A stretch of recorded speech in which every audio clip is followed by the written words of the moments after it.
My mother-in-law wants to steal my daughter. That is crazy. And trigger warning for mental health crisis, stalking, self-unaliving threats. Ooh. My stepmother-in-law, or soon-to-be mother-in-law, is generally a lovely woman, kind, helpful, and sweet. But Lord, recently, I really don't like her. Background, father-in-law married, is it stepmother-in-law? We'll find out. When dear husband was a teenager, so they've been together for quite a while now. She had infertility issues, and after countless failed IVF attempts, found out they couldn't have children. I think one of the benefits of marrying father-in-law was that she would inherit 2 sons. Even though they were close to being legal adults, she knew one day they would have children and she'd be a grandmother. By the way, this comes from Panther Purple, and if you want to submit your own stories, go to the r/OK Storytime subreddit. I'm Sophia. And we have a guest here. Please Yes, and we have introduce a guest here. I'm Dr. Tracy. Perfect, yes. And I'm Keon, and I'm going to do a little introduction for Dr. Tracy Dalgleish, a clinical psychologist, author, and relationship expert who spent over 15 years, guys, helping couples untangle the messy dynamics between marriage and family. Through her groundbreaking Vault method, which we'll probably get into later, she teaches partners how to set boundaries, break toxic cycles, and build healthier connections with in-laws. Dr. Tracy is here today to give us insights on the dynamics of mother-in-laws and narrative, and sharing her launch of her new book, You, Your Husband, and His Mother. Please welcome Dr. Tracy. And can we go to the wide? Because we have the book right here. We'll do a little boom. It'll be right Oh, here. it's beautiful. This is not just a book for mothers-in-law. This is about you creating healthy relationships with extended family members, feeling solid as a team. And I am saying to people, this is a great gift for a wedding. It's a great baby shower gift because we know that people struggle with boundaries and we want to set healthy family expectations and standards. Yeah. But OP says, now this brings me to my issue. Before I gave birth to dear daughter, I knew an influx of annoying stuff was coming my way because there hadn't been a girl born into the family for a long time. But I definitely didn't think it would be this bad. When I was pregnant with daughter, my stepmother-in-law bought me 4 bin bags worth of clothes, despite my specific request for no one to buy me clothes because A, she'll grow out of them in a matter of weeks, so it's a waste of money, and B, my in-laws have a tendency to buy clothes that say things like, Grandma's #1 girl and Daddy's girl. Oh, but not her. Nothing about the mother. Nothing about the mother. Yeah. That is just this low blow.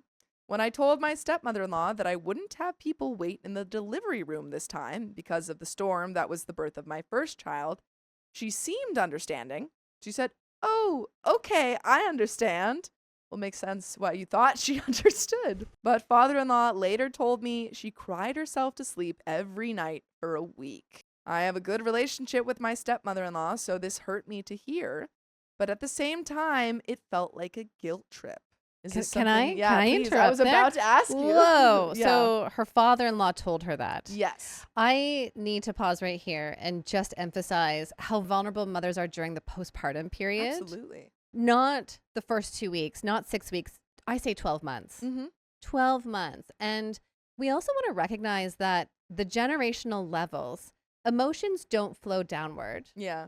That's not the kids' responsibilities. That's for you and your partner to work out. Exactly. Or you go to your peer, a sibling, a therapist, or you go to your own mother and talk to her. Yeah. I'm wondering why the father-in-law came to OP that, you know, I mean, we could do all kinds of Yeah. hypotheses around this. We won't know, but my guess is that he doesn't know what to do with it. Yeah. And so he thinks he's solving the problem by then going to his daughter-in-law and saying she was really struggling with this. Yes. But then that turns this is the whole triangle of the book. You're creating a triangle then, instead of him being the supportive partner and saying, of course you're having a hard time. I understand this. Yeah. Let's look at this from our daughter-in-law's perspective. We're not going to put our feelings onto her. We're going to be responsible for us. Yes. We'll be together. And then when they're ready to invite us in, then we'll come in. Yeah. And it seems like the mother-in-law is putting a lot of, I don't know, emphasis on this birth maybe being she's like, she wants to live vicariously through it since she didn't have that experience. That projection. Yes. And it's even when you say what you want, I'm not going to respect it. And I know so many people say, and this is also where the two couple partners get stuck because Yeah. then he says, well, mom had good intentions, Mhm. or stepmom had good intentions, or even the father-in-law saying she had good intentions by buying these 4 bins of clothes. Yeah. But at the end of the day, it's not respecting what she asked. It's not about intention. Yeah. People really have to sink into understanding that this is about impact. Yes. And impact matters more in deepening a relationship and honoring a connection Mhm. than having to focus on intention. Mhm. I mean, we all have good intentions. Yeah. Most of us do not walk around manipulating Trying to spite others, people. hurting Yeah. others. We Yeah. want to be connected. Yes. OP continues. I sat her down and told her this wasn't about her. And of course, she'll be involved in my daughter's life. Just hold off for a bit. I love that. Yeah. It's That- like, that's- I'm not doing it to spite you. Yes. She seemed to understand, but the past year has been difficult to say the least. This leads me to today. I'll bullet point to make it more organized. 1, she constantly refers to my daughter as variations of her precious little girl. I walked in on her hovering over daughter in her crib, saying, "You're the child I have prayed for, my little girl. God has truly answered my prayers." Definitely projecting. Oh, and it's just that kind of flavoring of enmeshment Yes. and codependency that Mhm. my needs are all going to be met by you. Yeah, you're like the prophecy child. Yeah. A baby, and when she's 2, 4, 10, 14, Mhm. that's not her job to meet her needs. Nope.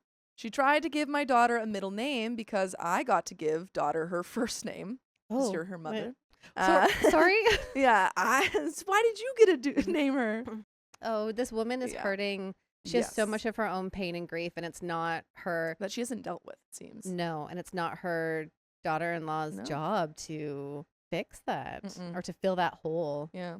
The name she chose was what she picked for the child that she miscarried. Wow. So I was very creeped out. Probably one of the weirdest things was when she said, "She's so beautiful. She got that from you. It's a shame. I always wanted to see my features on my child. Maybe we can say she has my eyes?" Ooh. Let's pin that one in Yeah. terms of boundary statements that we can say around that. I think that'll be Yes. really important. When my daughter cries, this woman turns into Usain Bolt himself and goes to pick her up, saying, "Shh, I'm here now. You're okay. Nothing can hurt you."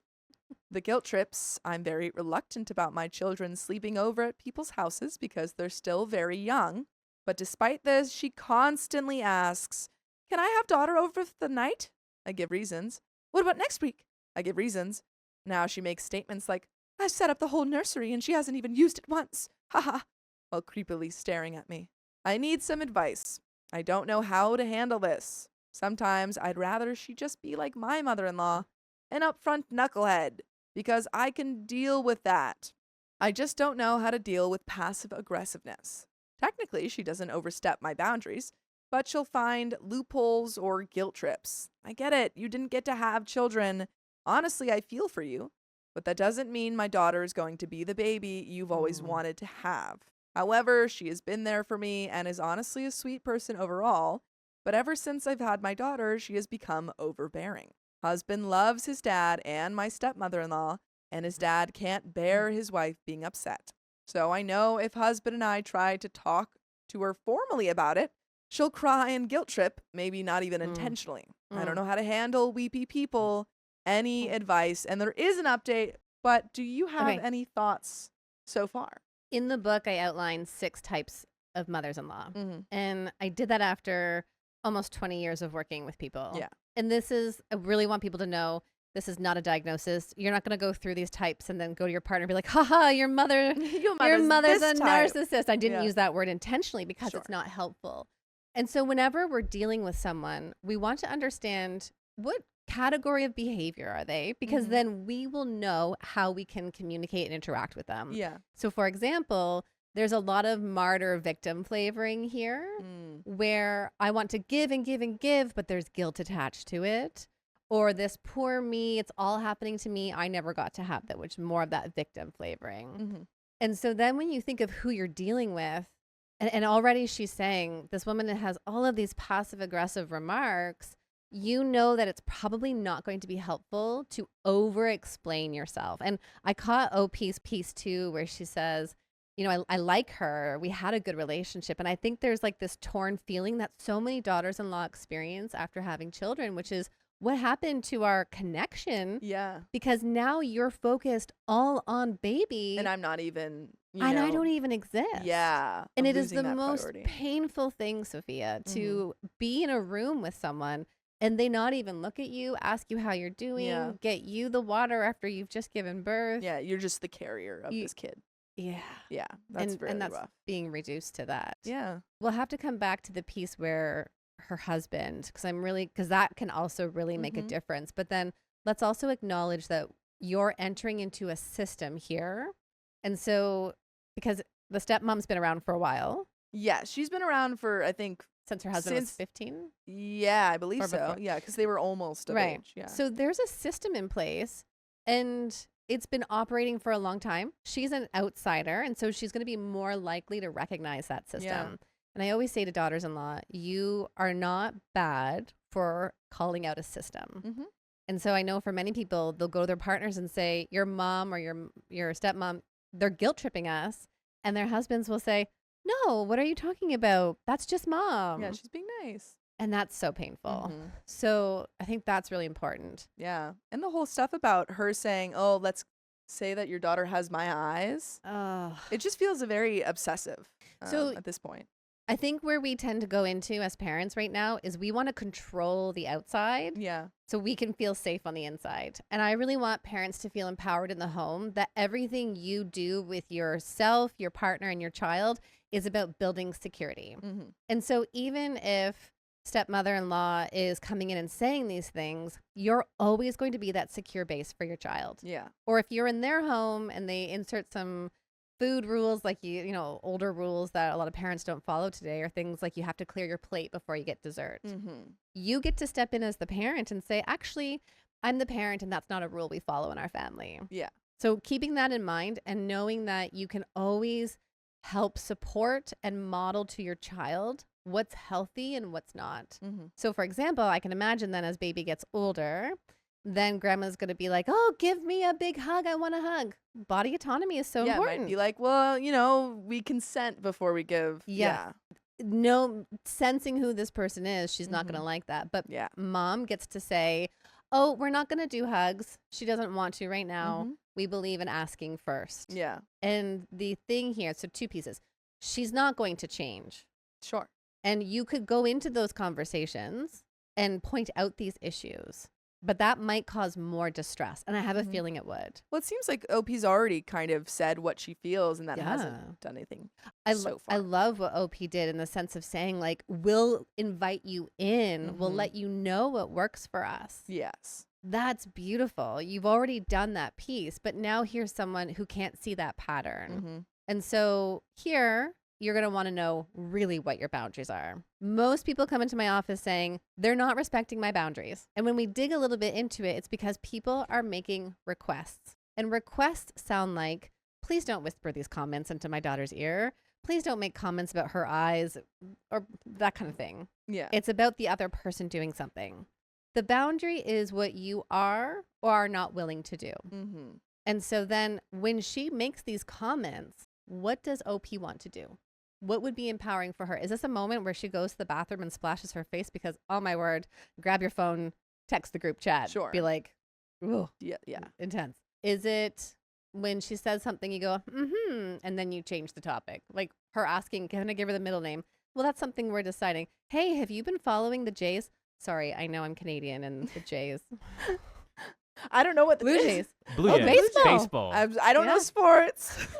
Yeah, that's Keon's thing. Yeah. I don't know anything. Go Blue Jays. Yeah. Go Blue Jays, right? Go Blue. I mean, there's I'm not a Dodger fan, so go Blue Jays. All right, that's yes, great. I'm Team Canada right now. I'll be anybody's fan. I could be the Jays fan. But be ready then to go to a different conversation. Yeah. Have that prepared, because one thing we can know for certain is that family is consistent and predictable, especially if you're not seeing them go to therapy or do some of this self-work. So have those things in your tool belt. Oh, have them prepare ready. yourself. Yeah. But we have an update. So let's see if OP uses any of your thoughts. Update. I was going to wait until Friday when stepmother-in-law, father-in-law, brother-in-law, his wife, and kids came over. My naive self thought this was a take her to the side for a 5-minute chat situation. But you guys scared the sense into me with your comments, so I had to get my ducks in a row immediately. As soon as I saw my husband in the evening, I burst out crying. He just looked at me shocked because I rarely cry. So even if he didn't think the stepmother-in-law situation was bad before, he knew it must be to be making me feel this way. I began by telling him everything. It was like word vomit.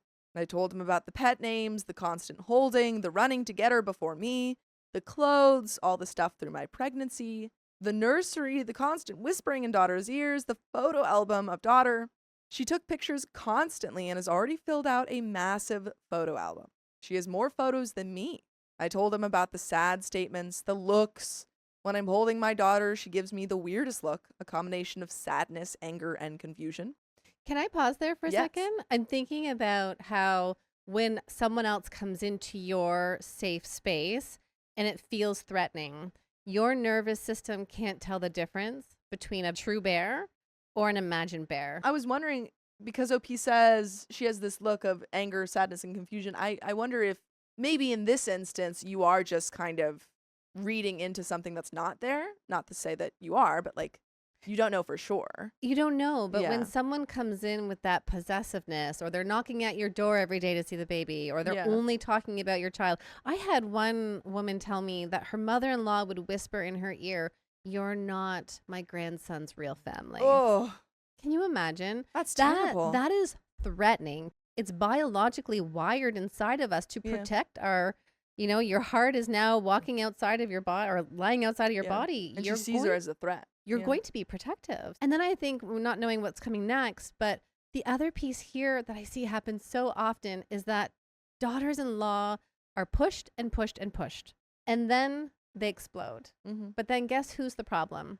The husband? The daughter-in-law. Oh, the daughter. Oh, I think Because- I see. Yeah. Oh, how could she get angry? Look at her. Yeah. She's yelling at me. Gotcha. I remember one client saying that she felt so much shame because she yelled at her Mhm. mother to get out of her house. Yeah, they're the bad guy now. There, Yeah. she was labeled the problem Mhm. when all of the other microaggressions, those paper cuts, Yeah. were being dismissed, By denied, someone. ignored. Yeah. Mm-hmm. Yeah, that makes a lot of sense. Seems like this husband in this story is supportive of OP, which is great. nice. Yeah.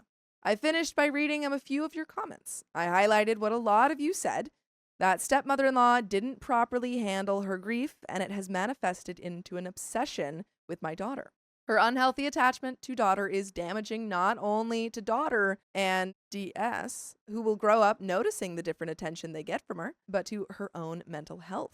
I made it clear I do genuinely have love for stepmother-in-law, but I'm scared of this unhealthy attachment. He just sat there and listened. First thing he did was hug me. And for someone who doesn't cry, Lord, I think I cried for England in that moment. Mm. He said he always knew she hadn't processed her grief properly. He said his dad has to realize his wife is his primary concern and she needs help. And husband's primary concern is me and the kids. His dad needs to respect that. I love that. I love that. So powerful. That is Yeah. what we want partners to be doing Mhm. today. Like you are your partner's partner. Yes. And your kids Yes. have their own partners. This Yeah. isn't happening in this scenario, but Mhm. what often happens that I see is that a man is in, and not all, I want to say not always, but for a lot of the time, a man is in this position for the first time Yeah. where he's having to look at his mother or family of origin and say, what am I doing in these patterns? Mm-hmm. Which is hard because they're desensitized to it and they're part of the system. Yeah. And do I make mom unhappy, or do I turn this way and make my wife unhappy? Mhm. And that, Who do you choose? who do you choose? Yeah. So I say to men, you are not abandoning your family. You are now prioritizing your chosen family, the emotions and the needs in your home first. Yeah. You have a And- new family unit. And then you bring in the Mhm. extended family members. Yeah, absolutely. We had a whole plan to start from a point of concern rather than attack, slowly branching into our issues, outlining our rules and boundaries clearly and firmly. We are not to be overridden, manipulated, influenced, or stomped over. Any breach of our boundaries would indicate that stepmother-in-law doesn't respect our role as daughter and son's parents. And with all violations, there are repercussions. Then coming back to concern, addressing her mental health and processing her grief. My best friend went through her own miscarriage a few years ago and went to therapy. She gave me the contact info of her therapist. We would be there for stepmother-in-law emotionally as well. I made it clear to my husband that even if she agrees to respect our boundaries, I still want her to go to therapy because those issues won't go away. If she can't inflict them onto daughter, she will only internalize them and cause herself more inner conflict. And I am genuinely concerned about her mental health. We had notes, we were on the same page, the kids were sleeping, I had calmed down. Great. I feel like everything's not going to be great. I got a text from stepmother-in-law saying she and father-in-law wanted to come round tomorrow for dinner instead because Friday they had a meeting at their church. My anxiety-ridden mind could face this quicker and wouldn't have to be drawn out until the end of the week. Everything was set. I had husband's full support, and he'd be addressing everything with me. And my stepmother-in-law is a rational woman. What could go wrong? Oh, I mean, when there's yeah. unprocessed grief, unprocessed trauma, a lot could go wrong because that slowing down, that sinking into your body, that self-awareness and self-reflectiveness is not there. And if there's anything that people can learn about relationships, know that you are having your own experience, just like you and I right here, Sophia. I'm having my own experience and you're having your experience. Yeah. And then I'm actually experiencing you on top of that. And that's complex to do. And so it would require this woman to be able to say, here's what's happening inside of me. This is really hard. I'm feeling all of this old stuff. And then here's what I'm doing to you. Yeah. And it seems like she hasn't even processed what's happening inside of her. That's So that's already hard. Yeah. To hear from someone else, this is what I think is going on with you. This is what you can no longer do with our child. Yes. A lot of information all at once. And it's tricky too, because I know there's such good intention, but I also know, and I don't want to overgeneralize, there are people in a generation who will say, what would I talk to? What would I talk about in therapy? Or I don't need to go to therapy. What would I even do? I have nothing to say. And it is just, we all have things to say. We have to accept that others might never do this work. And we can't force that. We can find the therapist. We can research all the things. We could research the method. Go for this, do that. Talk, text, phone call. Hey, did you look up that therapist? Inevitably, they're going to make their own choices. And you don't get to control that. Absolutely. And you only get to control the boundaries for your daughter and your family. 100%. And OP really has to sit in that. Okay, so this is what she's choosing. Yeah. And as a result of that, then what do I want to choose then? Absolutely. But we do have an update, and we're going to find out if everything went well with that conversation. OP starts by saying, this happened a few hours ago, so I'm still pretty overwhelmed. I know you guys are used to the craziness of mother-in-laws, sure you especially, but this level is still very much new to me. As I was getting ready in the morning, my hands were shaky and it felt like someone left a knife in my stomach. I think my body was warning me things were going to go down. Stepmother-in-law and father-in-law live a 30-minute drive away. I picked up the kids from the childminder, settled them down. Husband comes home. Everything was set. We were planning to have the talk after dinner when the kids went down. The door rings. Husband gets it. They come in and greet everyone. Stepmother-in-law spots daughter in my arms and makes a beeline towards me. My darling, you're getting so big. Come to Nana. And we're not going to change her for that. Yeah. You will not change that. No. It's all going to be about your response. And also to knowing that as your daughter grows, she'll then get to decide. And she'll feel it. Yeah. She'll be like, oh, grandma, no. What right? her She'll boundaries push are. away. Because that's the work of children, is they're supposed to individuate and differentiate. And they'll say, oh, no, get out of my face. I don't like that. They'll feel it. A lot of times as parents, we worry the impact on our kids. Instead, we need to trust our own values and what we teach our kids. Yeah, and They'll instill sense it. that sense of autonomy into them. I said, actually, can you help me in the kitchen? And handed my kid to husband. She looked taken aback, but came along. At dinner, she spent the whole time fussing over daughter. I told her, your food is getting cold. She said, my princess needs attention. I said, she's enjoying her food. You should too. Kids get put to bed despite protests from stepmother-in-law. I come down to her saying, Panther seems very short today. I walk up and answer before husband. Actually, stepmother-in-law, we've been meaning to speak to you. All color from her face disappeared. Can I comment here? I'm thinking of the anxious protest. Yeah. Is that when people worry about distance and disconnection, they reach for more. Yeah. So I think of the parent holding the 8-month-old, and the 8-month-old pushes away because that's normal. They want to go on the Sure. floor and play with their blocks. And then mom or dad squeeze, go, oh no, I can't let you go. Or if I'm, my kids are 10 and 8, if I'm with my 10-year-old saying, no, I can't let you, like, you have to stay home with me. It's this anxiety that when I feel him pulling away, I want to be closer. Yeah. Rather than trusting our bond, trusting that they'll come I back. have a role here. Yeah. And if she did her own work, the stepmother-in-law, then she could trust that she's going to have a role. And maybe that's even something too for this person. I don't know how it's ending, but to continue moving forward, give her one small special role that she can do. Is it feeding? Is it the bath time? Is it story before bed? So then she feels soothed. Involved. Sure. And that it's not this kind of like protesting and anxious pursuit. I sat next to husband, so we were across from stepmother-in-law and father-in-law. I told her I hoped she didn't take this as an attack, as we were greatly concerned. Since daughter had come along, she changed from warm grandmother to son to adopting a mother role with daughter. We wanted to make it clear, we are daughter's parents. She started weeping. I handed over a tissue and continued. Good for her. Yeah, I'm glad that you are like, okay, Yeah. I recognize that you're sad, and I'm not going to try and fix that right now. I'm just going to keep going. These are my emotions. Mhm. And I always say to parents, I'm having this conversation with you because you matter. Yeah. And if we go to our core, what do we all need? We all need to know that we're important to the person we love, that we matter, that we're good enough, we're worthy, and we're loved. Yeah. And that she's doing this, I think it's so important. So entering hard conversations, they love and care about you. We have clear boundaries that she has continually crossed. I am daughter's mother. When she cries and I am 2 feet away, I don't appreciate stepmother-in-law rushing past me to pick her up. Daughter isn't hers. The weeping got louder and father-in-law looked annoyed. Please stop referring to her as your little girl or princess. You're her grandmother. But please understand your role. Please stop pestering me for FaceTime sessions when you've just seen her. Husband told her he could see she was upset, but our primary concern was our children, and we were worried about stepmother-in-law. She had developed an unhealthy attachment to daughter, and she needed to address the underlying issue, her grief.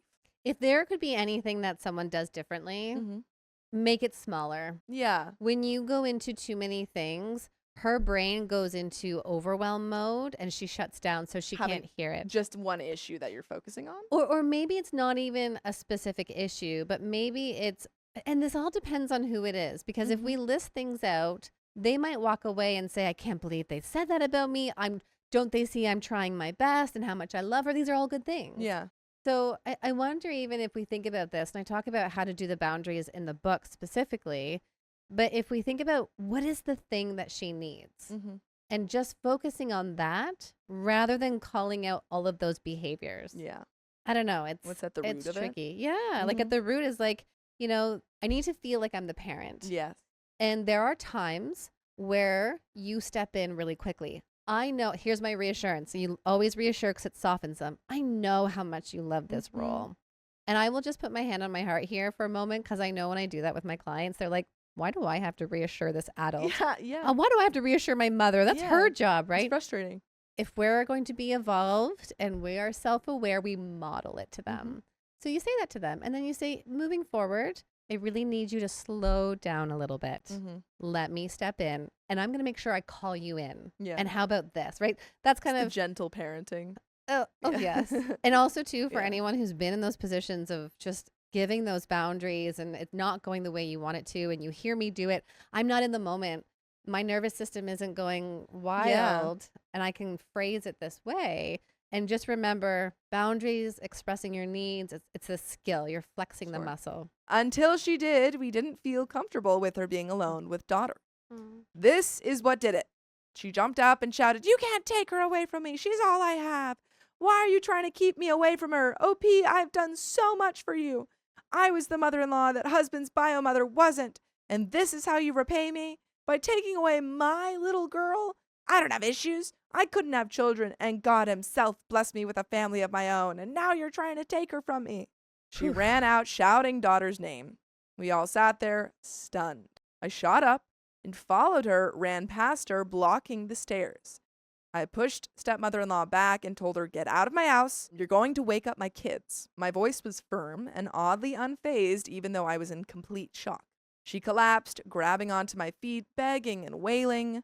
Husband and father-in-law appeared shocked. This is a trauma response. Yes. Yeah. Husband unclawed her hands from my feet and lifted up her limp body. She grabbed husband by his face and wept, "Please, I'll do whatever you want. I'll listen to your rules. Please don't take her away from me. She's my little girl."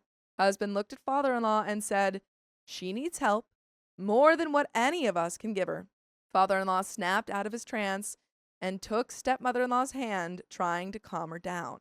She was still weeping as they opened the door. "Please, please, please, OP, please," was the last thing I heard before they got in the car and drove off. Wow. I just think about the stress of a family Yeah. having to go through this. Yeah. That is incredibly difficult. And Just on trying to set boundaries. your nervous system. And because these events don't just happen and you go to bed and don't experience it. No. Your body is literally processing all of this. And Yeah. it's so much. And this is the impact of not working through your own grief and healing. Yeah, I mean, it's clear that the stepmother-in-law had such a giant response to. I mean, OP never said you never get to see my Right. daughter That's again. all It's she just, could hear was yeah. the loss, though. You're Yeah, losing. you can't have her anymore. She's not yours. Yeah, when all OP was trying to do was set boundaries. I ran up to check on the kids. They were both fast asleep. I walked back downstairs and sat on the stairs. Then husband sat down next to me, held my hand, and we sat there in silence for the next 5 minutes, mentally processing what happened. I called the childminder to let her know that she can't release the kids to anyone but me or husband. And there is a third update, Uh-oh. but wow, yeah, Wow. A Okay, lot. so happened. we're trying to protect family, which is good.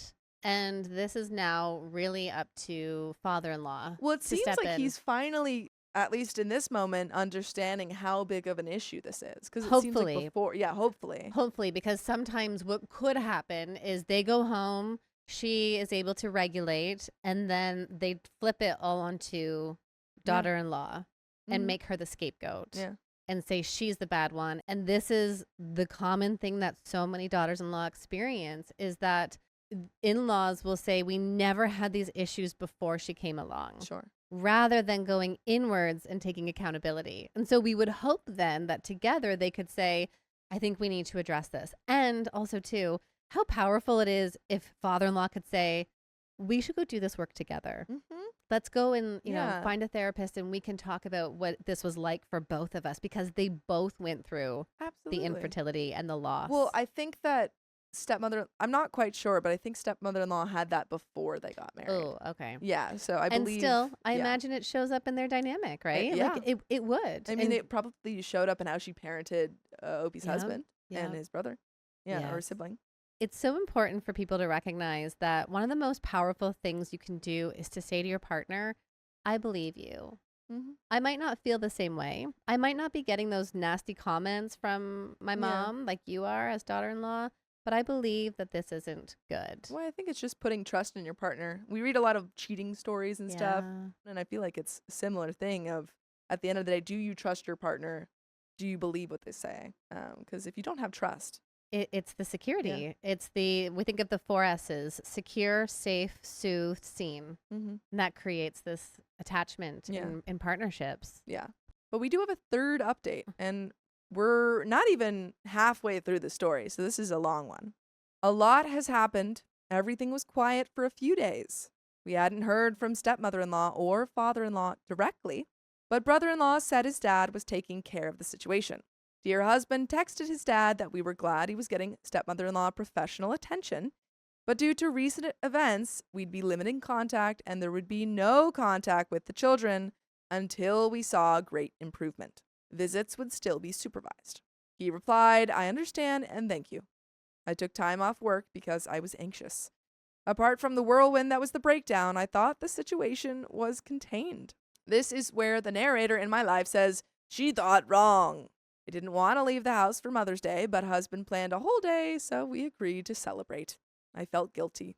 In the back of my mind, I couldn't help thinking of stepmother-in-law, who we celebrate every year, and she was probably a mess. The morning of, I laid out my makeup and went to shower. I came back, and several products were gone. She in your house? Sorry, let's go back to the Yeah. Mother's Day piece. I often say to women and grandparents, if I'm working with them, that Mother's Day can be celebrated in lots of different ways, but generation today is saying it's supposed to be for those who are in the trenches. Mm-hmm. And that if your mother-in-law or your own mother really want a celebration, put it on another day. Yeah. Maybe it's earlier. Maybe you bring a flower basket on a different day. But I hear from a lot of mothers-in-law and moms saying, well, I'm the grandparent. I should be celebrated on this day. And instead of turning now, pass the torch Mm-hmm. to the mom in the trenches. Yeah. Yeah. I give mean, permission for that. Yeah. I assumed it was stress and that I must have misplaced them. After looking for a while, I just used different products and my spare brushes. We left for brunch at a restaurant 15 minutes from our house.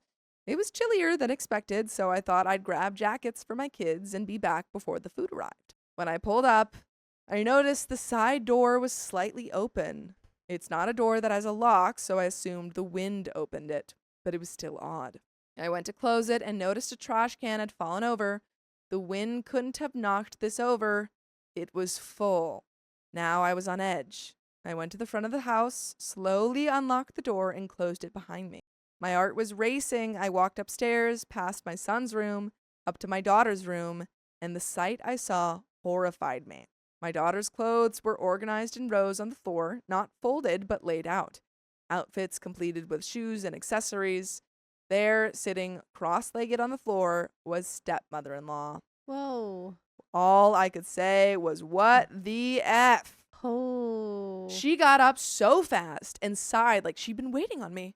Thank God you're here, OP. I came to celebrate Mother's Day with the babies. No one was here. I couldn't decide on what outfit to put her in, so I laid them out to get a visual. I thought I was the one going crazy. I took out my phone to call husband, and she grabbed it and said, no, we don't have to do that with the effing creepiest grin. I feel like she's having a breakdown. So I'm kind of, again, I can't assess anyone Yeah. when I'm not there and I don't have patient consent, but I'm almost getting this flavoring of a break. Yes. From reality. I agree. And someone commented, how does she have keys? I also want to know that. It feels like she broke in. She might have. Yeah. Yeah. Or maybe there's a house, a hide a key or something. My husband leaves our side door open all the time. By Yeah, accident, it could be unlocked, any right? of But other those. things. But yeah, this kind of losing touch with reality Mm-hmm. is a flag. Yeah. And when you have this, heartbreaking loss of a child previously that you haven't gotten over, worked through, and then you have this Wow. trigger of you can't see the kids anymore. Seems like it's all kind of come together to this moment.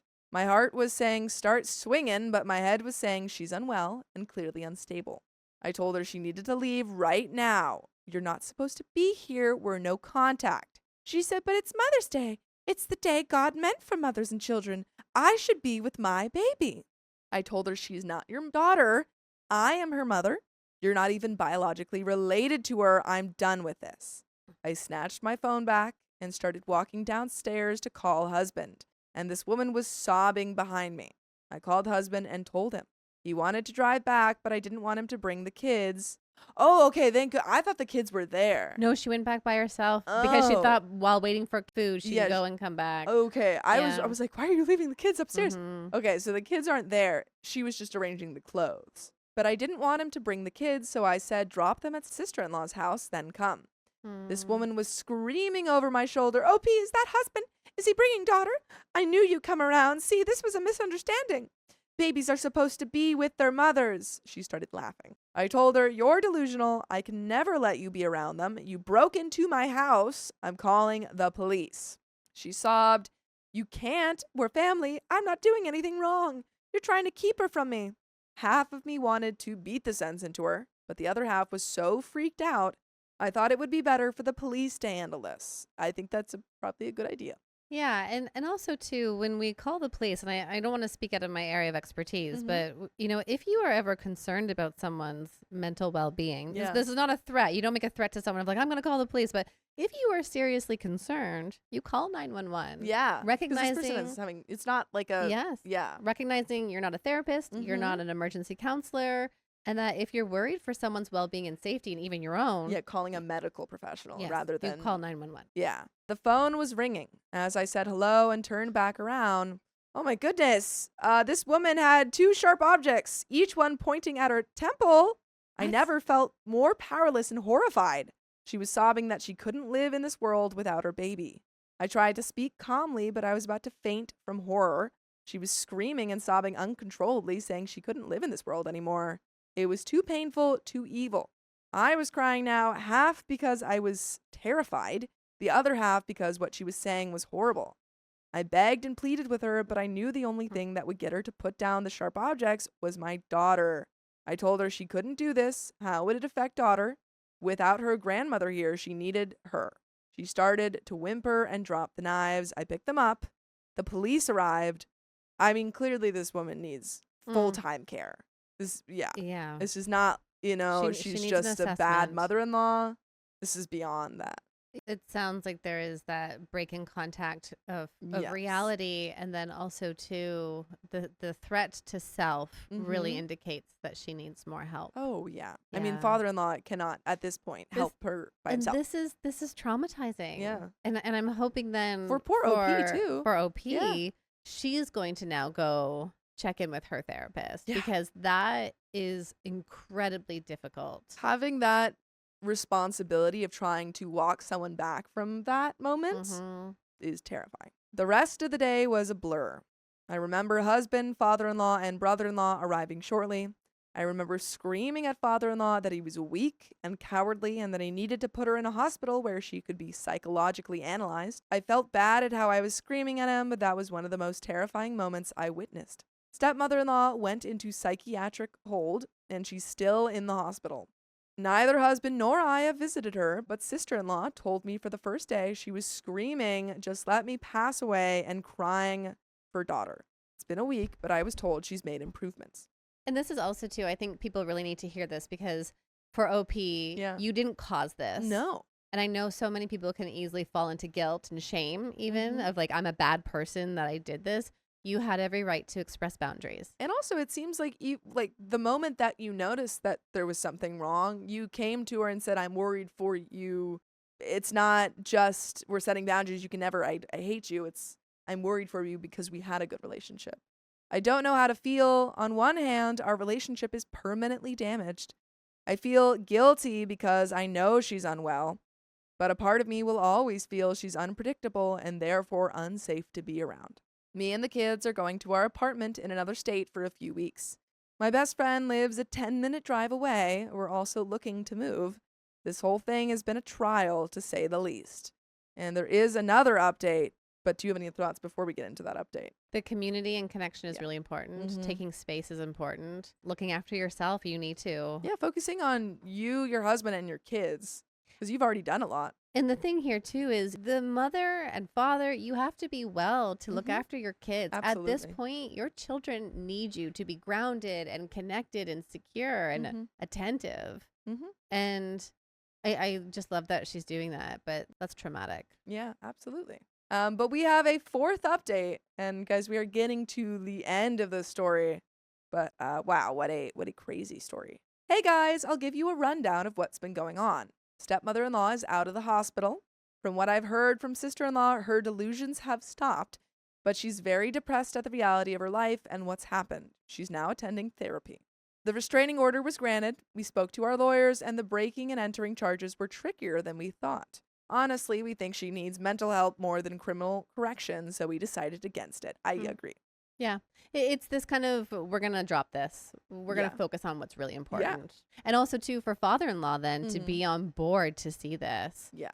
And this is such a moment of distress. So I think we also want to understand that having delusions, well, even like, let's look at delusions for a minute. Mm-hmm. From a mental health perspective, this is anxiety to the extreme. Mm-hmm. So when we're anxious, we're worried that someone's going to break into our house. When we have a delusion, we believe someone broke into our house. Yeah. So it's the spectrum. And that oftentimes when we get to this place of having delusions or hallucinations, it's not just one thing. It's a series of stressors over time. Mm-hmm. And so this was a buildup for her. Absolutely. Yeah. We have a complete new security system that covers the whole grounds, new locks, new passwords. The house got put up for sale. I'm sad about this because it's my dream house, but too much has happened. Plus, stepmother-in-law and father-in-law live a 20-minute drive away, which is way too close. Me and the kids are temporarily staying in our apartment in another state. Stepmother-in-law has never been here and she doesn't know the address. My friends have been really supportive and my sister flew over. Still, I gave a picture to the doorman of what she looks like just in case. We finalized our will to ensure father-in-law and stepmother-in-law will never be the guardians of our children. I wanted to clear some things up from my last post. I don't feel sorry for her, as in I'll forgive her, poor her, she's not a threat. I feel sorry that this is an unfortunate situation, and it's a shame it had to end in no contact. Don't get me wrong, I felt sad initially, but not enough to place her needs above mine or my children's. If I'm being completely honest, even with the RO, I think she will still come for us. Hopefully the therapy will help, though. And But also yeah. too, if there was that break from reality, that was why she was in the home, not because Yes. once she has had that addressed, she would do it again. Yeah. Hopefully. I doubt she cares about legal repercussions. Sister-in-law said it took some time, but she doesn't seem delusional anymore. Just depressed, and that she cries all day that she won't see us for a long time because of what she did. I can't take the risk of her being around my children knowing what she's capable of. But they will no doubt try to guilt us into seeing them, especially with the birthdays coming up.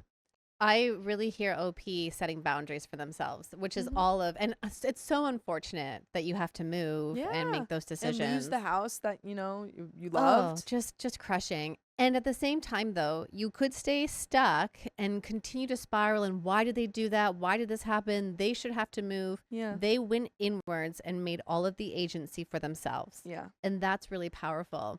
The piece I'm thinking about here, and again, you have to decide that as a couple. It's never for someone else to judge what you decide to do. And that no contact, maybe it shifts. Maybe at some point, we don't know how it ends, but maybe one day down the road, it shifts to low contact and that you meet at a restaurant. When she's proven that she's taken the steps that she needs to take. And only the couple can decide what will feel good for that. Yeah. Father-in-law promised stepmother-in-law that when she gets better, of course she'll get to see us. Father-in-law said that? I don't think he can make that promise. Brother-in-law stepped in and said that's not his decision, and we've made it clear that stepmother-in-law won't be around our children for a long time. She cried. The flying monkeys have hit us with full force. People from stepmother-in-law's church called husband, rambling about how terrible the situation is, and we shouldn't abandon her in her time of need. He hung up. The pastor of the church met with husband, and he was lovely. He said we were taking the right steps to ensure the safety of our children. Maybe he can talk to all those people that are calling your husband from the church, since he's in a position of leadership. We have vacation plans already booked, so we'll be out of the country for a few months.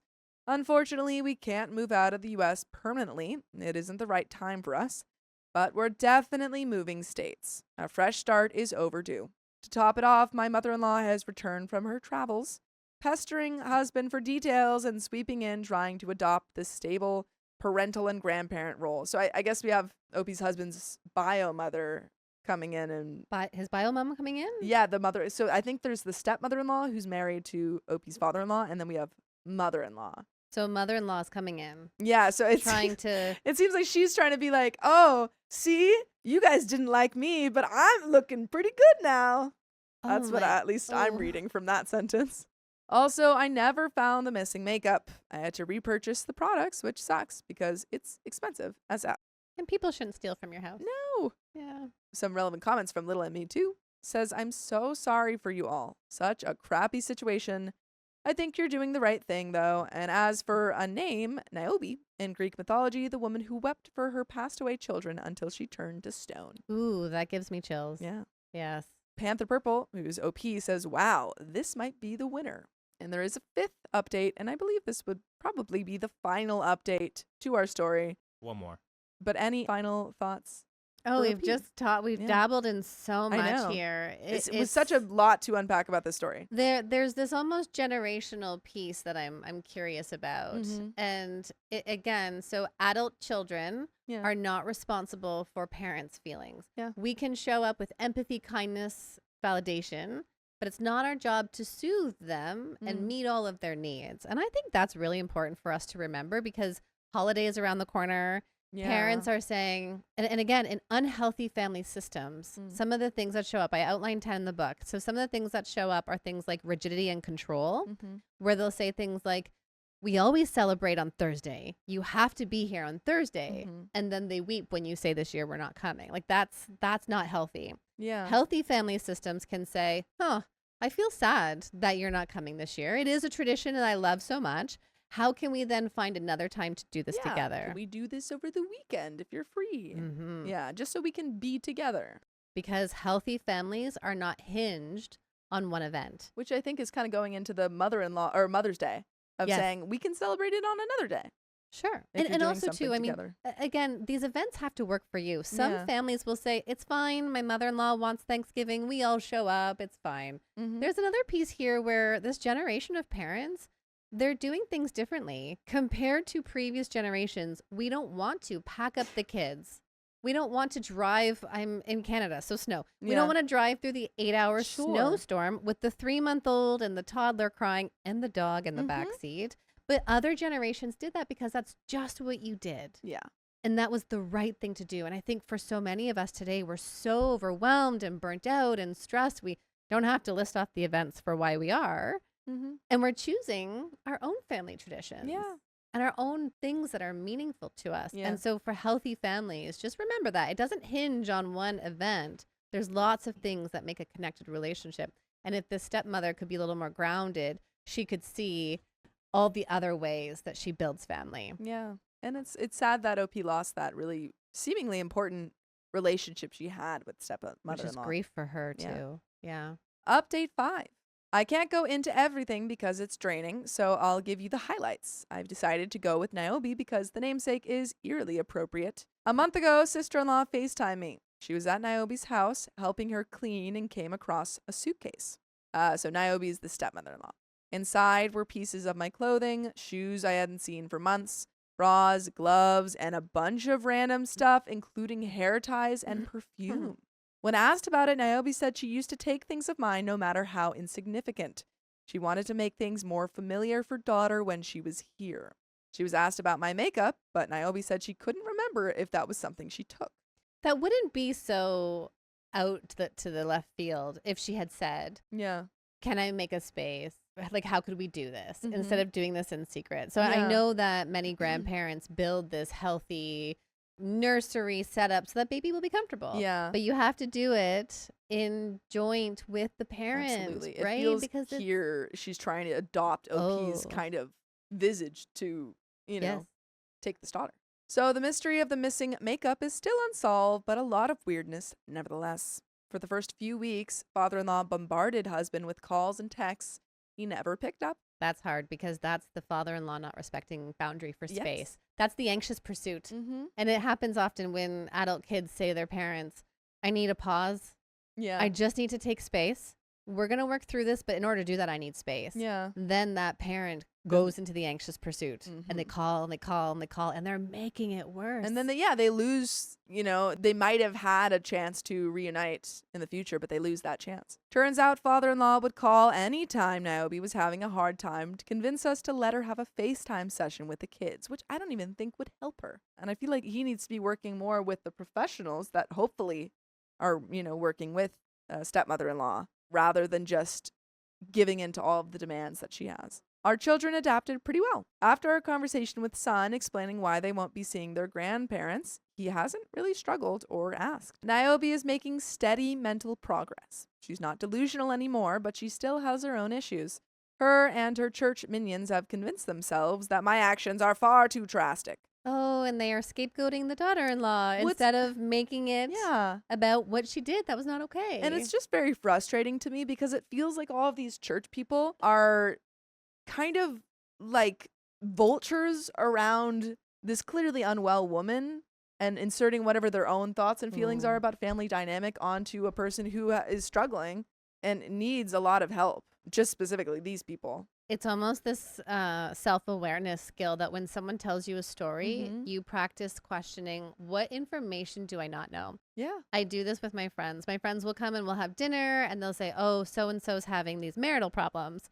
And I'll say, well, that's really interesting because, you know, in a marriage, there's two people. Yeah. And what while is going you on? only hear that story, what's the other side that you're not hearing because there's a dynamic? Yeah, So there's a bias that comes when you hear a story. the church friends, yes, you're friends, you're supportive, but at the same time, how powerful if you're a mother-in-law watching this to then say to your friend, like, maybe you need to respect this. Maybe you need to see things from her perspective. Absolutely. They claim I used this opportunity to isolate my husband and children from their family. They also tried to rewrite what happened and said I exaggerated and manipulated Niobe's breakdown. Every couple of weeks, I get calls from people asking me if various rumors are true, including that I cheated on husband and convinced him to move to be near my lover. Please laugh with me. When they found out we were moving, they flipped out. The following conversation took place. Niobe, she's taking this too far. I understand I was in the wrong, but to move to another state? Wait, is she planning on leaving to England? She can't do that. Brother-in-law says, yeah, I don't think you have a say in that. Niobe, I'm still their grandmother. She can't do that. We're not planning to move to the UK anytime in the near future, if ever. But either way, she's not seeing my kids, so why would it matter? Fast forward, this woman and equally unhinged father-in-law decided to take a lovely trip to visit London when they were in Europe. Thanks to everyone being tight-lipped, we were in Asia on vacation, so she missed us. That didn't stop her from trying to call my sister asking for her address to stop by and catch up. My sister gave her a stern talking to and pretty much said I'm not as patient as my sister. Call me again and we're going to have big problems. We're heading back to the US, so I'm sure our return will invite another level of crap. By the way, you should return to listening to full episodes of stories just like this. Just go to Spotify, Apple Podcasts, or iHeartRadio and search up OK Storytime. But there is a final update to this story. I think that OP might need to get a new number, which is what a lot of people are saying. If you keep getting harassed by people on your phone. How do you keep setting those boundaries? She's not going to change. She's going to keep trying. So how do you keep creating that space and protecting your peace? Absolutely. And also, too, we need family on board on this. And so her sister sounded like she protected, and that was important. And the brother-in-law as well. So it seems like you've got and it sounds like father-in-law can't do that, though. And so that might also require then son to say to dad, listen, dad, this isn't okay. Yeah. You need to stop. We're taking this space because that distance is not being respected. Yeah. It's just sad because the father-in-law is not helping his wife by doing this. And it doesn't seem like she really has anyone on her side except hopefully a therapist or some, medical professional. But it makes me question why. Yeah. Why doesn't the father-in-law be more in there? And I think of the relationship stuff. A really healthy relationship is about challenging each other and influencing each other. We know from research, couples who allow influence are more satisfied at follow-up, especially men when they allow influence. Yeah. And so if they're together, he could then be doing this work with her and, refocusing. And when we set boundaries too, father-in-law could not just be to stop focusing on this, but instead, let's go take up Tai Chi. Let's go to the movies. Let's explore this country we never got to do before. Let's go to the Rocky Mountains, right? Yeah, like something to take the focus off of go her live obsession. their life. Yeah, and find yourself and your, who you are away from this daughter. Yes. But there is a little bit left to this story. Hey guys, I know an update about Niobe's way overdue, and an update of crazy is pending, so I'll write that up, but this one is fairly short. So, some of you may remember during Niobe's mental breakdown, she broke into my house and, mysteriously, my makeup disappeared too. But no one ever spoke about it again. Well, a few weeks ago, I was in our old state to finalize a few things and attend my good friend's engagement party. Now, Niobe was good friends with said friend's mother, but after this all kicked off, my friend saw what a mess I was. Her mother was the one who told me Niobe was telling people I had an affair. Wow. And this is the other thing, too. And when we're in community, so I think of this church group, we're in community and we want to support each other. But wow, don't talk about other people. Yeah. Just don't. You don't know their business. You don't know what they're going through. You don't know what their marriage is. Just don't talk about other people. Yeah. It's not okay. Well, Friend's mother was disgusted at her lies and cut her off. Niobe, however, still felt the need to congratulate my friend on her engagement and give her a basket of gifts, and I see where this is going. So I asked my friend what she got. She went upstairs and grabbed the basket. You guys, everything in that basket was a brand new version of everything I had owned that Niobe had stolen. The exact foundation that went missing, the bronzer, the lipstick, all my shades, which is crazy because my friend is pale, a lingerie set, hair ties, and perfume. To say we were creeped out is an understatement. I don't know. It would be really weird if I received a lingerie set from, my mother's friend. I mean, there have been some mothers-in-law that have gifted lingerie to their daughters-in-law. That's strange. Everyone has their own proclivities, but there is this sense of just a little icky. Source it out, if you're not sure about a gift, ask someone. Just check in. I don't know if she did it to F with me or what, but I'd say that's pretty danging evidence. You know what's funny? That is the least crazy these past 2 months have been. Oh. And you guys will soon be roped into the horror movie that is my life. But that is the end of that story. There's no more horror movie for now. It seems like OP's on the way to separating that life from her stepmother-in-law and getting away from all of that. But any final thoughts to leave OP with? I think, and this is even my own brain. My own brain does a lot of what could I have done differently? I like to ruminate. I think that's just my brain that does it. But it's often okay, was there a way to intervene earlier? And hindsight's always 20/20, which is why I always tell people don't get stuck in going back being revisionist history. But were there smaller moments along the way? Ultimately, you can't control someone's mental health. You did not cause this to happen. Yeah. It sounds like there were these kind of unfoldings or cracks that were happening and nobody was supporting her and seeing it. Yeah. And then when she tried to bring it up, father-in-law didn't listen. Right. All of tough. These small micro moments. And what really stands out for me, and I'm just cheering, is that her husband was on the same page as her. Absolutely. And that doesn't happen all the time. We read so many stories where husbands do not listen, and then it leads to a divorce or just this big blow up fight. Yeah. So I'm glad that he was on her side when you have a person this unhinged in the mix. One of the most harmful things you can do in your relationship is deny their experience and say that didn't happen. It's not important. So really being able to just sit beside your partner. You don't have to problem solve. One of the biggest things we want in relationships is to be seen and to be known. We can give that.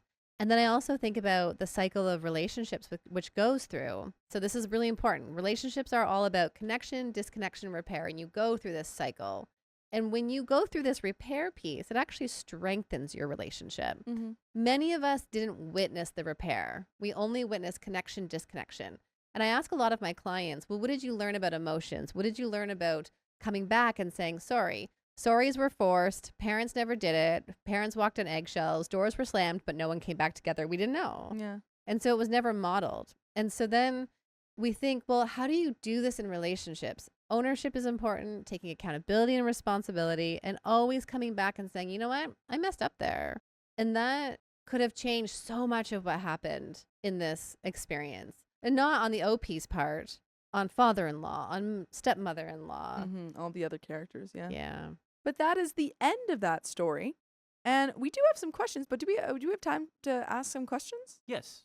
Perfect. So these are from some of our lovely people in chat and also just our lovely viewers. Anonymous, not anonymous from chat, this is just an anonymous person, said, my 24 male mother-in-law, 53 female, constantly meddled in our marriage, controlling our finances, insisting on being involved in everything, and issuing ultimatums or throwing massive fits whenever we tried to make decisions as a couple, turning our marriage into a constant battlefield because my wife, 25 female, is severely affected by her mother. Question, how do I handle my mother-in-law? Should I interfere between them two? Or should I quietly coach my wife how to set boundaries with her? And that is the question from an anonymous user. The first thought is, if you interfere, how is that going to affect your marriage? Yeah. There's almost three things here. What am I doing as husband? So what do I want to do? What are my boundaries? What am I willing to engage with or not with my mother-in-law? And then what am I doing to support my wife and her? And this is where the book, You, Your Husband and His Mother, or You, Your Husband and Her Mother, whatever it is, there's a triangle. And the triangle exists when two people are experiencing conflict and we bring in a third to alleviate that conflict. Yeah. So in this situation, wife and her mom are having conflict. So he's kind of like, do I insert myself? Yeah. And that can make That's it tricky. more conflictual Yeah. in all of those relationships, right? I think there's also kind of like really quick, like I think sometimes, I mean, at least when people critique my mom, I'm like, hey, it's my mom. Oh, You can't talk. I can critique her. I Yeah. love that you just shared that, Sophia, Yeah. because people then naturally get defensive of their own memories and histories and parents. And Yeah. so if he's going to go in, she's going to get defensive instead of, and I think of it, it's like, okay, top down is I'm interfering. Bottom up in a relationship is being able to say, how do you feel when your mom does that? Yeah. You know, I noticed that your mom did blah, blah, blah. Like, what thoughts do you have after? Like, oh, you told me that you weren't going to initially do that and then you did. Like, yeah. just help me, like, walk me through how you decided that. That would be one piece. So bottom up. And then what are they doing as a couple? So first, how are they protecting their finances? Yeah. How are they protecting their peace? How are they then also engaging in things that bring each other joy? Because if he can say to his wife, hey, let's go have joy over here and with other healthy people, she'll start seeing how much weight and how much energy her mother costs her. And then she can start making that decision. Yeah, I think to answer that question, it seems like you're saying the not necessarily coaching, but it's like the top down of, or The bottom up. Sorry, not top down, bottom Yeah. up of being uplifting her and supporting her as she makes those. But then decisions for yeah. him, Yeah. find your boundaries. Yes. So don't engage in those manipulative conversations, nip those in the bud, that kind of thing. Yeah. Question 2 from another anonymous user. My 23 female mom is super financially reckless, always overspending, racking up debt, and gambling instead of budgeting, and now she keeps guilt-tripping me for money. She's asking for loans multiple times, even tried to get one under my name while lying about it, and I've already been giving her basically all my money just to keep the apartment running. I'm stuck worrying she'll keep taking advantage of me, guilt-tripping me, and taking my money. I can't move out for a few more years, and I've been planning to eventually get as far away from her as possible and cut contact completely. What can I realistically do for now? This financial abuse, Yeah. that's so wrong. We as children look to our parents, and this is throughout the lifespan, to support us, to not take advantage of us. Yeah. I even think of some of my 23-year-old clients, or even my 38-year-olds or 46-year-olds, where their parents go to them and talk about their weight issues or their money issues or their marital issues. Again, top down, we don't want to do that. Sure. And so then for her, this is going to be, I mean, my first thought is roommate situation. Like, if your mother's taking your money, Yeah. then can you not go find two other people to live with and split costs? Yes. Financial supports could maybe be an option as well. But someone taking out loans in your name is not okay. No. And then now what are the boundaries? So every time your mother tries to guilt trip you or go down that road, you're going to leave the home. You're going to say, okay, I have to go. Time for me to do whatever it is, and just not engage in that. Yeah. Oh, that's a tricky one. Don't even give her power. It's that like stuckness, right? Like, I feel like I'm so stuck here. And sometimes we have to acknowledge that you're being stuck. But then also, how do you then find what you could do differently? Do you really have to give her all of the money? Can you Or go? is she just guilting you into feeling like that? Right. And can you hide it in some other way? Can you not tell her how much your paycheck was? Yeah. Can you tell her you didn't get a paycheck this week and they promised you whatever it is, and so that you're packing that money away? So again, going to yourself, what's your own agency? Sure. How can you do things differently? Great answer. Another anonymous man says, just by setting limitations, my husband has adopted the same mindset now. I've always loved a clean house, enjoyed cooking, and didn't mind saving money. But to the extent they do it, it's crazy. He's trying to do better with laundry, cleaning, and chores, but you can tell he isn't as happy unless the house is spotless. He's an only child, and his mom stayed at home and didn't work while he was growing up, which is perfectly fine. She just believes anyone who doesn't clean like she does is lazy. Her definition of clean includes scrubbing baseboards, windows, and showers every week, whether they were used or not. It's wild. Can I share something Yeah. here? I remember being, how old was I? I think I was 27. I was sitting across from my therapist, and I had said, well, my now husband, my boyfriend doesn't turn the lights off when I leave the room. Yeah. She's like, okay, well, tell me about that. And I had said, Well, growing up, the lights were the thing. Like if you didn't turn lights off, it was like, Tracy, come turn lights off, right? Yeah. It's the thing. And she's like, what if you just didn't do that? What if you didn't repeat it? And it always stuck with me because, again, you're bringing two systems together, him and hers. They're coming together. What if you just don't? You don't have to repeat those things. Just because that worked for your family doesn't mean it now works for both of you. And when one person comes in saying it has to be this way, that's not a relationship. That's not co-creation. That's a good point. I leave all the lights on now. Yeah. I'm over it now. His dad relied on his mom to do all of these things. He worked his job and she was expected to take care of the rest. This arrangement is fine, and I also like a clean house. But once we had a special needs daughter, which required me to stay home and give up my career to provide the care she needs, my husband thinks I should continue doing the same as his mom did, which is pretty unfair because your mom didn't have to take care of a special needs daughter, and so you have an entirely different set of responsibilities. Their expectations change. Yeah. And as it does in life, you choose a partner, something changes along the way. Someone loses a job, a parent gets sick. You have to ebb and flow. You can't stay the same all the time. Exactly. My daughter, who is 15, has Prader-Willi syndrome, expressed her concerns last week to my mother-in-law about how controlling her dad is and how she doesn't feel love or support from her as a mother-in-law. She pointed out that in 25 years, my mother-in-law has never responded to her when she's expressed love or even initiated contact herself. All discussions seem to revolve around my mother-in-law, her son, and my daughters. My husband took his mother's side. She got upset with my daughter and told her that I can just leave if I'm not happy. Since then, she still hasn't spoken to my daughter because she thinks she should apologize. My husband has only pitied his mom. She says, so your daughter has gone to your mother-in-law and said that she's noticed how she's treating you, it seems. Wow. That's complex. There's a lot of talking to others in this scenario. Yeah, that's tricky. There's a lot of triangles. Yeah. I encourage people to just speak directly. Yeah. But also for those watching, listening, think of the triangles in your life. Yeah. When you choose to go to one person, but really you should go to somebody else. Yeah. And that's all about discomfort. I think what I'm seeing here is maybe kind of this, and again, I can't diagnose. I'm not sitting with people. Sure. This is just kind of speculation. There's almost this low emotional intelligence with the mother-in-law and maybe with her husband, who can't see that this is not the daughter's job to do this. No. And also a family has to come together.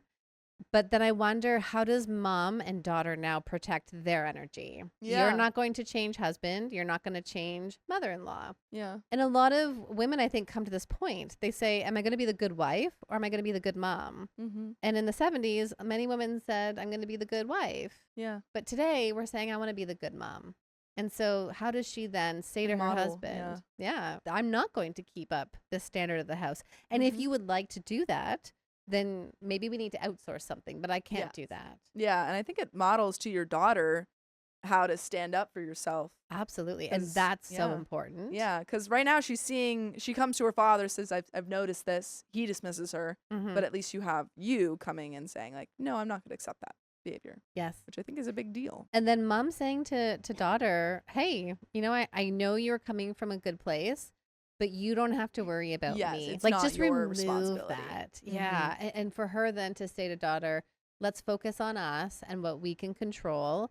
And I'll do my work with your grandmother. And then you just focus on whatever like good stuff comes with your grandma, whatever that looks like. And I think you said she was 15, but at that part, she might say, I don't feel good hanging out with grandma anymore. Yeah, it might be like a separation of, or a distancing. There's another triangle with father, mother, daughter. Yes. And so then daughter and father have to work through what they're doing. Mom and dad have to do their own stuff outside of that. And not, put that on your daughter. Some extra questions. What makes setting boundaries with the mother-in-law so hard? It's just general questions. Oh my goodness. There's a little bit of a power dynamic in here. Sure. And so I think if we think of even it from daughter-in-law perspective and then from son, so son with his own mom. So from the daughter-in-law perspective, many women want to be seen. We think of Brene Brown's 3 Ps. We perfect, perform, please. We want to be good. We want to be liked. We go into this family saying, like me, accept me, bring me in. I want to have this family. And right there is the power differential. And that's hard to do if you are still growing. Some people have shared with me, they've joined their in-law family at 15. and we're always viewed as an outsider or like a child and not respected. Yeah. Or people who join at 37, for example, and then right there, it's like you're two adults. Mm-hmm. And all along, you're trying to learn what your boundaries are. And sometimes those don't become clear until certain events in life. Yeah. I often think of adulthood as starting at 27 to Mhm. 30 because your Not there yet. your brain is growing. And that front of your brain that is really able to slow things down and say, okay, what's happening for me? What's happening for you? How do I want to communicate this? It doesn't completely finish until 22, 23, 24. Yeah. So it's hard to set boundaries when you're younger. You know, I think of the Mm-hmm. first short question we had, they're 24, 25. Mm-hmm. So that's tough. And then when I think of the son, I'm going to make a really broad statement here from my clinical experience, is that men are more likely to be avoidant, Yeah. and they are more likely to shut emotions down and to avoid and to compartmentalize. Mm-hmm. And so because of the early social development of that, they struggle to set boundaries with mom. And then in comes the partner, and they get married, maybe they have a baby, and partner saying, you have to set a boundary with your mom. And Yeah, they're he's like, "What?" never done it before. Yeah. And then we all choose, and I love this, we all choose the path of least resistance Mhm. because we don't want to be uncomfortable. And so we say to our partners, it's not that bad. Yeah. You know, She's fine. It's mom. She's always been like that. We'll go for an hour and then we'll Yeah. leave and then we'll go and have fun and play. Yeah. But it's not, because those early patterns are laying the stones. Yes, And you want to absolutely. interrupt them early on. And we have another question. What is the first warning sign when a mother-in-law has crossed a line? Which you kind of said, those are the first, Yeah. patterns that you see. Also, too, when you express something and they keep doing it, Yeah, that's painful. absolutely. Another one might be kind of more of a process experience, which would be you're with them, you leave, check in with yourself. And I do this a lot because I'm pointing to my gut. I'm not in my head. I'm pointing into my Mhm. body. How does this feel after you leave? Yeah. The first question we worked through, she had said she felt like sick in her stomach Yeah. before having that hard conversation. Your body carries so much knowledge. Mhm. And so when you leave an event and something feels icky, it's a good sign that maybe a boundary's been crossed. Also, the very sneaky sign is resentment. Mm. When you start to feel resentful, it probably means that you have let your boundaries go and Yeah. you've been saying yes more than saying no. Absolutely. Another question. What's the most common mistake most couples make with their in-laws? I posted a reel recently and it was about splitting. And I had my husband act out all these lines. My husband's just fantastic in my community. That's so nice. And he's like, don't post it. I just sound awful. It's not good. I'm It's like, terrible. I'm like, Yeah. this needs Yeah. to be seen. So it's the splitting where he goes to his mom and will be like, Tracy doesn't want to come for dinner. Putting Tracy's- it on the, yeah. Tracy's feeding the baby, so you can't do it. Yeah. One scene, he's like, Mom, Tracy says don't give the kids candy. Yeah. It's like when you have a friend over when you're a kid and you're like, oh, they're hungry. They said they were hungry, Mom. Yeah. It's I'm making you the bad guy. Mhm. And there's, it's so interesting when I think of like, ooh, is that a red flag? Should you get out of that relationship? No, because if you can go to them and say, hey, I'm not sure you're aware of this. Yes. But this is what's happening. And that's going to lead your mom to think that I don't want to be here. And we need to be this united front with family. Yeah. Yeah, that's a big one. Absolutely. And final question. What does a healthy in-law relationship actually look like? Oh, that's big. Yeah. And I'm sure there's many different, forms of a healthy relationship. Yeah. There's this level of emotional intelligence and self-awareness, kindness, respect, care. And I think about a few kind of things. So the willingness to communicate and work through hard things. Yeah. I think we need to understand that all families have bumps along the way, but that you can come and repair things. You can come back together. Yeah. So it's not be- always going to be, broken. And that I think is really difficult because I think sometimes today we just want relationships to feel easy rather than hard. We learn a lot from the bumps and we come back together. We come apart, we come back together. And then there's this element of also not personalizing it. So we talked about that with the first one is like Yeah. really like, this is not about me. This is what they're doing and it's different from me and maybe I don't understand it, but I'm going to respect it. So not personalizing it. And then also being really curious. You think about relationships, curiosity goes such a long way. Yeah. Asking questions, taking a genuine interest in your daughter-in-law. When baby is born, I know grandparents are excited, and you go right to daughter-in-law first, and you see her, and you make sure she is always seen in that relationship. Yeah, especially I feel like we read a lot of stories where we have a mother in the delivery room, and the second she's given birth, everyone's fawning over the baby, and it's like, well, this person just gave birth and, you know, is in incredibly sensitive state, or, you know. Everybody comes to see baby. Yeah. And who holds mom? Who's holding the mother? Yeah. No, absolutely.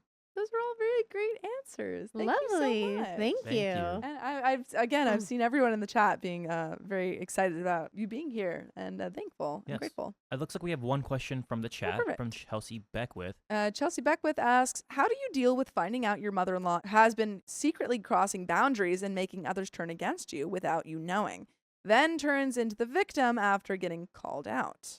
So Chelsea has already called her out then, which means that if you have a victim mother-in-law type, I go through the 6 types in my book, you get to find out who yours is. Not to diagnose, but to be curious about their pattern of behavior, because then you get to choose what you're going to do next. And going to her, calling her out, she's going to fall back into that victim mode. So the question then is for you, what are you going to do? The boundaries are what I am and am not willing to do. And maybe that boundary is I'm not willing to enter into these conversations. And I have to sit with this idea that other people don't know my truth. And that's uncomfortable. But when you know your truth and your partner knows you and each other together, that's all you need. You can't control other people's opinions of you. Yeah. And it's so painful to have that, because I know people want connection. I know people want to be with family. And this is such a painful thing to experience. Thank you. And then I always love when people come and say hi to me. So if you've been hanging out with us tonight, please come say hi to me. My social is at Dr. Tracy D. I am social on there. I see every DM. I see every message. If you want to dabble into relationship stuff with me, my podcast is called Dear Dr. Tracy. My special guest is often my husband, who comes on, and he's just a regular guy. So he kind of gives this like regular guy perspective of like the defensive kind of stonewaller guy that he like just. Yeah, I love how he shows up there. That's really sweet. This community is just unreal. Like, I'm so proud of you guys. Oh, like, thank you. you know, it's incredible. Thank you. I'm so proud of you. It's like we're in community, and it's just so needed. Yeah. So. No, I've really been loving bringing all, you know, these, we've had a lot of different professionals on, so I feel really lucky to have you, you know, specifically, you know. That's such a gift. Yeah. It is. It's been really great. Cool. I feel like I'm learning a lot. Good. Yes. But I think that's the last question we have for you. Thank you again. That's amazing. For Thank you so joining much. us and giving such great answers for everything. Thank you. I really appreciate it. Thank you. I have not been on the Today Show, though. So if you know someone. We'll get you on. Pull me on there. We'll put you, you'll be the next guest on there. You have all been amazing. Thank you so much. Yeah, thank Truly, you. Sophia, thank you for sitting with appreciate me. it. And Of thank you course. for everyone for joining us. I had a great time, so I'm glad too. that you enjoyed it as well.